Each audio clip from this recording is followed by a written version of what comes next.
Welcome back to Unlocking the Paranormal, a show where we dive deep into the strange, the unexplained, and the terrifying. I am your host, Carrie, and today is actually going to be the very first Paranormal Pen-Pals episode for season 2. And I kind of went with a theme for today. The theme for today is going to be very creature of the woods, cryptids, very fun theme. I have a lot of great stories that I want to get into, but before I do, if you are unfamiliar with the podcast, the Paranormal Pen Pal episodes are the episodes where you listeners submit your stories to be shared on the podcast. If you have a story, whether it's about cryptids, ghosts, UFOs, your psychic abilities, anything paranormal, supernatural related, and you are interested in submitting it, you can actually send it to unlockingtheparanormalpod@gmail.com. Now, let's get into today's episode. Like I mentioned, I have a lot of great stories to share today, and the first one I want to share was actually emailed to me a while ago, so I've been dying to read it on the podcast with the first season, but it just didn't make it into the first season. So now I want to kick it off as the first story I read for season 2. All right, the title of this story is Dogwoman, and this person had to say the following. I got a pretty wild story for you. I had a run-in with some Dogwoman. This was back when I was 15. I'm 29 years old now, so I want to place the year at 2011. This took place in Rogersville in Pennsylvania. We lived in a double wide that my parents had converted into a little cozy home, complete with a basement. The only neighbors we had at the time was the high school, in literal walking distance down the road, and a farmer further on down the end of the road. We lived in a pretty rural area for most of our lives. Behind our house was thick, dense woods. In front of our house was a big yard with pampas grass bush down by the driveway.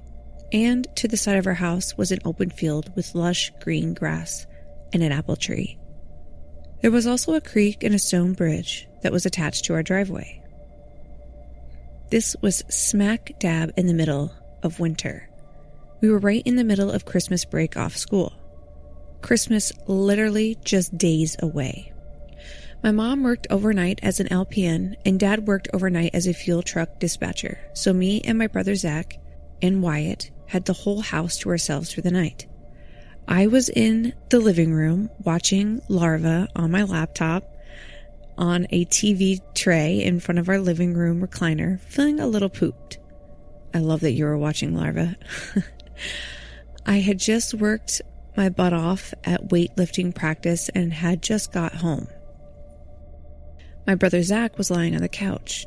He had a rerun of Lost Tapes on the big screen TV in our living room. He's been into the paranormal since we've been little kids. All around him, he was having an absolute junk food buffet. In either hand was both halves of a huge meatball hoagie from the little convenience store in town. 2 more hoagies on the coffee table in front of him. He was 250 pounds and in a heavyweight class in wrestling, so he was allowed to indulge a little bit. Me, I was at 170 pounds and had to work my butt off to keep my lean meat all-star athlete physique. Wyatt was in his room playing Kirby Mass Attack on his Nintendo DS. He didn't do any sports, so he was usually home before us or was at play practice. He was a big theater kid. Halfway through my episode of Larva, my brother Zach lets out the biggest gasp of excitement. He just gets this big smile on his face, sits up on the couch, and starts getting giddy. I asked him what's got him so excited. He just points to the living room window without saying a further word. I turn around in the recliner to see what he's looking at, and my eyes felt like they were about to bulge out Looney Tunes style. Standing On our porch was just a beast of a Dogwoman with her face smushed up against the window. I've watched enough Monsters Quest and other paranormal shows with my brother Zach to know what every cryptid is supposed to look like by heart at this point. Her hot breath fogging up the window. Her bright blue eyes locked right on the junk food buffet Zach had going on. Her legs were super muscular. Imagine the big, muscly legs / quads some of those female bodybuilders have, and then double that. Her biceps even had biceps. Very big chested, very big breasted. Super strong looking stomach too. It must have 7-8 feet tall. Her head about scraping up our porch awning. She had to kneel down a good bit. She had silver gray bushy fur like a coyote. Her eyes were blue though. I'm just sitting there on the verge of a full breakdown by what is happening. My heart beating wildly in my chest, about to just burst out of my chest with how fast it's beating. Zach asked it if it wanted a snack, even shaking both halves of the meatball hoagie in the air a bit. To my surprise, this beast lets out a begging sound. Actually gave puppy dog eyes like a dog does when it sees you eating dinner. He gets up, grabs the other hoagie, they were a pepperoni pizza sub, and runs to the kitchen to grab some of the massive mounds of packs of hot dogs in our fridge. There was a big sale on them. Mom and Dad had went bargain hunting crazy and bought a bunch of them for some reason the week, even though we probably wouldn't use them all up in time before they went bad. I looked at him like he's out of his mind because I know he's not about to go out there. I get up to follow him. I keep yelling and yelling at him not to do what I think he's about to do. Now, all of this commotion lured Wyatt out of his room. He's asking, what the hell is going on? He quickly put 2 and 2 together and tried to help me hold back Zach from bull rushing the door, fearing nothing in the moment. I guess like any sane person would. But sadly, he outweighed both of us. With Wyatt being not much bigger than me at 160 pounds, he easily barreled past us and out onto the porch wearing nothing but his Star Wars t-shirt, some PJs, and a pair of slippers. We huddled up against the living room window, fully prepared to watch our beloved brother be mauled by a monster before our eyes, and us not able to stop it. But, to our surprise, it never happened. He just kept going, Dalton, Wyatt, this is the best day ever. And he's feeding this thing hot dogs from one of the packs of hot dogs. It's just catching them in the air with its mouth like a dog. Me and Wyatt both yelling at him to get his ass back in the house. To our horror and Zach's excitement, 2 more Dogwomen emerged from either side of the house and came up to the porch, also begging for a snack. They were smaller than the first one, only coming up to the first one's shoulders. These 2 were also very big-chested, very big-breasted. The one was plump with some very muscular, powerful legs, but nothing nowhere like the first one had. The other one was on the slim, lean side. They had grayish-brown fur with reddish tinges behind the ears and around the face. They, however, had eyes like a coyote. You know, the yellowish brown eyes. We're really pounding on the living room window and yelling at him to come back inside now. Zach was just having a ball out there. The first one had gobbled down all 3 subs in nearly a single bite, and he's down to tossing hot dogs like crazy. They were getting pretty antsy too. They kept making those weird screams you hear them make online videos at him. They was letting him pet them, but I can't effing stress enough, my brother was literally mere inches from a grisly death. They were making these unholy sounding growling sounds and snipping in the air at each other when one would get too many hot dogs. Zach's hand nearly got snapped a time or two from this. They even pawed at the air in front of his face to get his attention when he was focused on one for far too long, almost slashing his face to shreds if they would have pawed any closer. Zach didn't seem to mind though. He was having a blast. Eventually, the loud roar of the snow plow truck coming down the road, plowing snow noisily, scared them off. It was a very good thing. He was nearly out of hot dogs, the three of them taking off into the field as fast as the wind. We couldn't keep track of them. They were so fast. They were like blurs. Wyatt and me gave Zach a good sound brotherly butt kicking when he got back inside. Honestly, Zach, you're nuts. That is terrifying. You faced not one but 3 beast Dogwomen, and you're just feeding it hot dogs? That's got to be the craziest thing I've ever heard. Who does that? No. I would never leave that house. I would never step foot on that porch if I was facing an actual creature. Now I kind of want to know if you have ever encountered these things again. Like, if you were to go back, or have you talked to that farmer up the road? Have they ever seen anything like it? Has anybody in the area ever seen anything like this before? I mean, the fact that they felt comfortable enough to go up to a window tells me that maybe they've done it before. And if that's the case, somebody else around there has got a story to share. That's crazy. Gosh, I mean, imagine just casually watching TV when you're suddenly face to face with not 1, but 3 Dogwomen on your porch. And it's crazy to think about the sheer size and strength that these creatures must have had. I mean, for it to be as tall as the porch ceiling, that is crazy. No, I would never step foot out on that porch.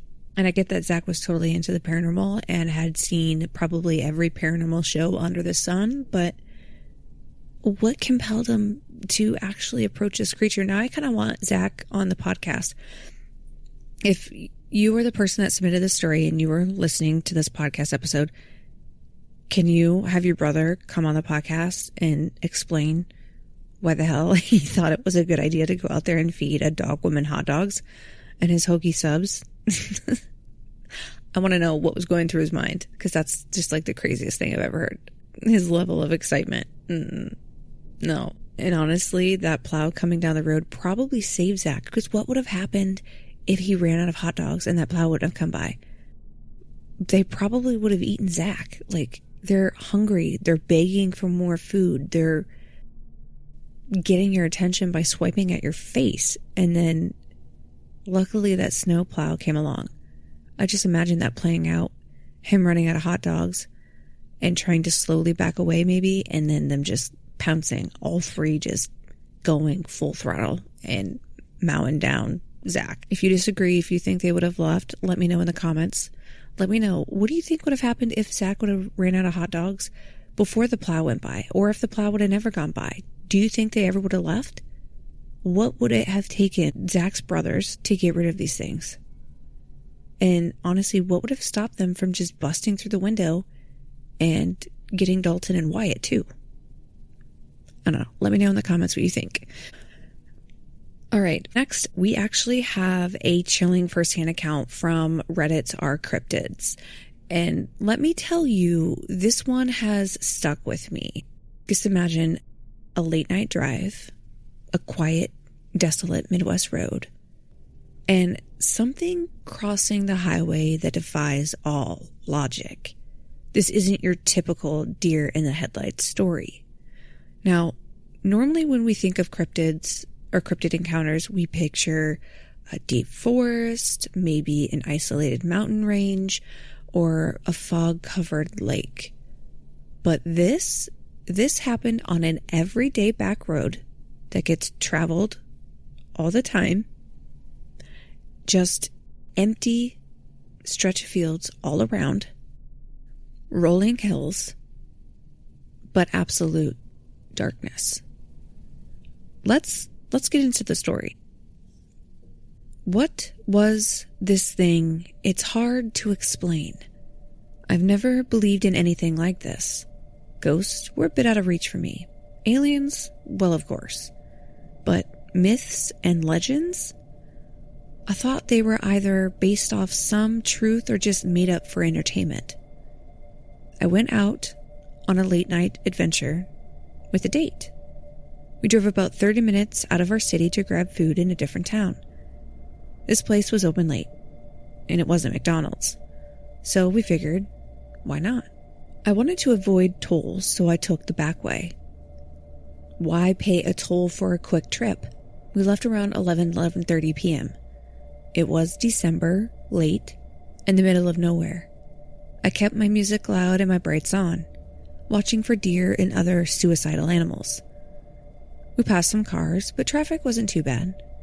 We grabbed the food and headed back around 12:30 a.m. The road was empty. Once I left town and took the back roads, there were no other drivers. No homes or businesses for miles, just open fields, hills, and woods. Classic Midwest emptiness. I was still watching for animals, music playing loud. Then, up ahead, I saw something crossing the road. I assumed it was a deer, so I slowed from 50 to 60 miles to a stop. It moved slowly. I have liability insurance, so hitting a deer was a terrifying thought. As I got closer, I realized it was not a deer. At first, my plan was to check where it came from, make sure no other deer were crossing and move on. But that's not what happened. As I approached, I locked eyes with it as it moved into the grass. It felt like forever. White, reflective eyes made direct eye contact with me. Flight, fight, or freeze? I froze. I stared right back. Even in the grass, I could still see those glowing eyes. It kept looking at me, moving forward as if it knew where I was going. Then, suddenly, it was gone. My passenger told me to go. I remember them whispering, "What are you doing? Go." I thought they just didn't understand why I stopped.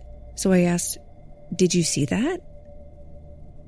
And they said, "Yeah, I did. Go." I gunned it. Suddenly, filled with fear. That was not a deer.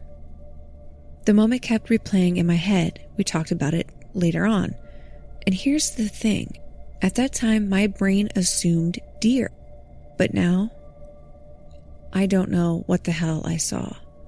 When it crossed the road, we saw no legs. It was slithering. It's about the only way I can describe it. It was like a dream. Everything was fluid, constantly shifting and fuzzy. It was pale beige, but not like the color of deer. I've seen plenty of deer. The thing had huge shoulders, taller than its head. Its torso slopped down. It had legs.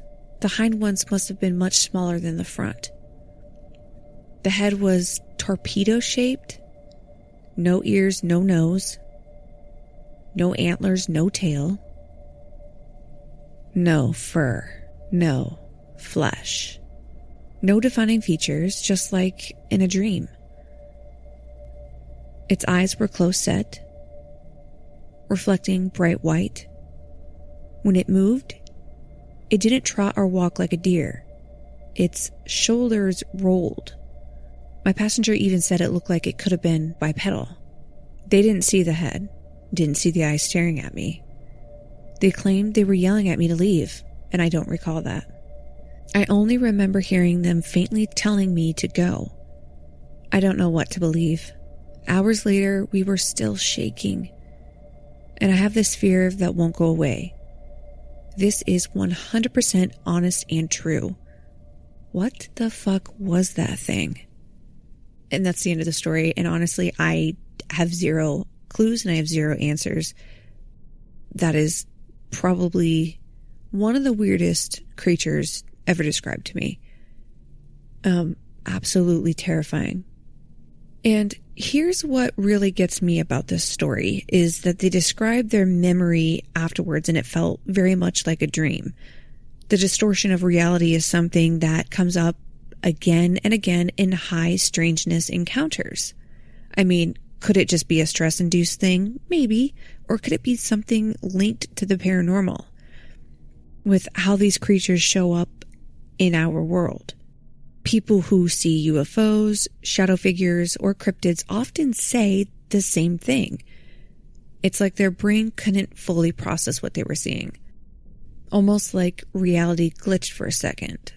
But again, was it really a glitch in reality, or was it just the stress of seeing something so unnatural that they were mentally checking out and disassociating?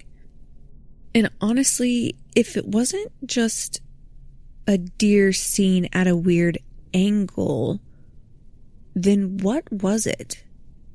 Was it a cryptid, or maybe a shapeshifter, or something even stranger? A cryptid that I've never even heard of before. It doesn't fit the description of any kind of cryptid or creature I've ever heard of.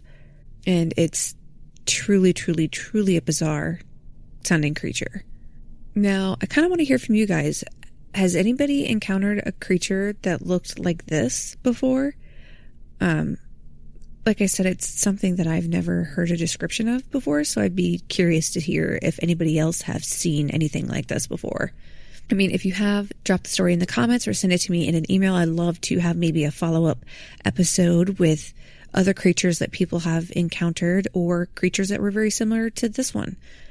And honestly, if you're ever driving down a back road at night in the dark, because I've recently heard 2 stories recently that involved sort of these back road, dark road at night encounters. And honestly, here's a tip. Keep your brights on, keep going, and don't slow down. Okay, so the last story on the very first episode of the Paranormal Pen-Pals for Season 2 is titled Alabama Creature Story. Let's just get right into it. This person writes, I've always debated posting this story, but never knew the right place to share it. Apologies if this isn't the right spot, but I wanted to share an experience I had about 13 years ago. The backstory. My cousin used to live in northern Alabama, and his family had a polo field about 20 to 30 miles from the Tennessee state line. He told me a couple times that when he lived on the property, he'd see a figure around his property, outside his windows, out in the fields, and stuff like that. But these were just stories we talked about late at night on Xbox, and I never thought too much about them. Flash forward to a trip I took to visit him around 2010. We went camping on the polo field. It was a cool August night with a full moon, and we set up our tent and fire in the middle of the field. We made food, talked, and listened to music. Then, we started getting strong cold and hot winds. This area was known for tornadoes, so we decided to pack it up and leave. After packing most of our stuff into the car, I lay on top of one of the hay bales to look at the night sky. After a couple of minutes, my cousin told me everything was packed and we were ready to go. I hopped up and looked across the field. And at the edge of the field, at the fence line, about 75 to 100 yards away, I saw it. A human-like silhouette was just standing at the fence, staring directly at us. I knew the fences were about 4 feet tall and the figure was sitting above its waistline, meaning it appeared to be over 6 feet, closer to 7 feet tall. It looked human, but something seemed off. Its limbs were thin and its eyes were reflective, like an animal's. I couldn't make out many of the facial features, but it seemed flat and grayish. The best way I could describe it was a mix between the Rake and vampires from I Am Legend. Which, quick side note to this person's story, we all know that the Rake was a fake cryptid made up. And I believe that I Am Legend was zombies, not vampires, right? Was it vampires? I don't know now. I quickly hopped down and told my cousin we needed to leave. When I described it to him, he said it matched what he had seen 5 to 8 years earlier as a kid. A few of my cousin's other friends also claimed to have seen something similar in the woods a couple of years ago after our experience when they camped there. But no one has ever figured out what it was. We researched the area and found that there was an old abandoned asylum from the late 80s to early 90s. But given the 15-year span of sightings, we didn't think it was just some weirdo living there. Has anyone seen anything matching this in northern Alabama or southern Tennessee? Does anyone know what this could be? If you have any questions or are interested in other sightings we know about, let me know. I'll try to answer them when I can. Oh, man. I kind of want to know a little bit more about this story. Like, did the creature leave after you left? Or did you leave before the creature left? Was it still standing there when you finally left the area? Was there any kind of like sounds that you heard coming from it? Was there any smells in the area that were different that maybe this creature would have given off?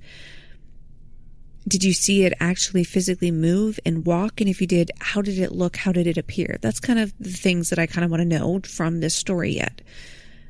If the person that wrote this happens to be listening to this podcast episode, I'd love to know some answers to those questions. And if you're someone that has had a similar experience, chime in, let me know. Let me know in the comments or send me a separate email to unlockingtheparanormalpod@gmail.com to let me know your story of your creature encounter. And if anyone that is listening has any idea what this could be, what do you think it is? Is there a creature that you've heard about that this kind of sounds similar to?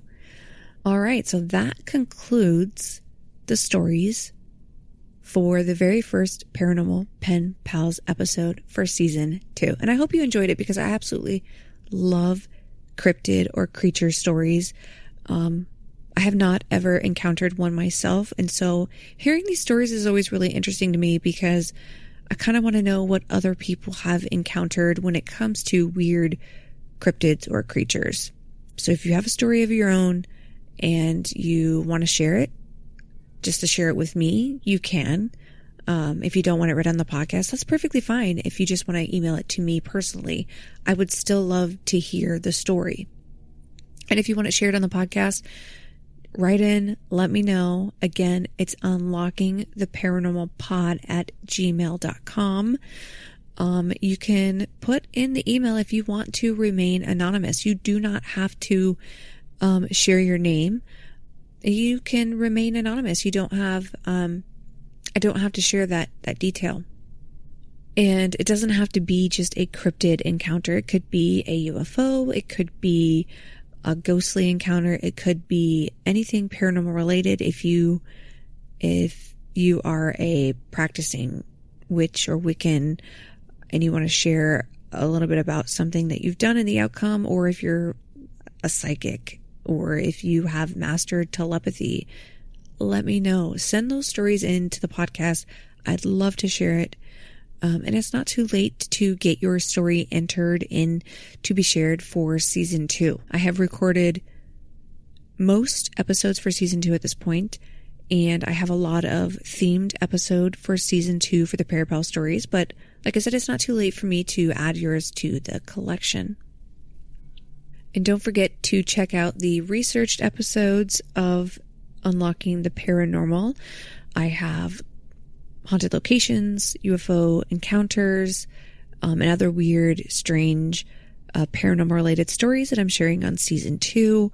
So don't forget to check those out. If you are new here, I appreciate you listening in today. And if you are a returning listener, thank you so much for your support. It honestly means the world to me. And don't forget to subscribe to the podcast wherever you listen. It is completely free.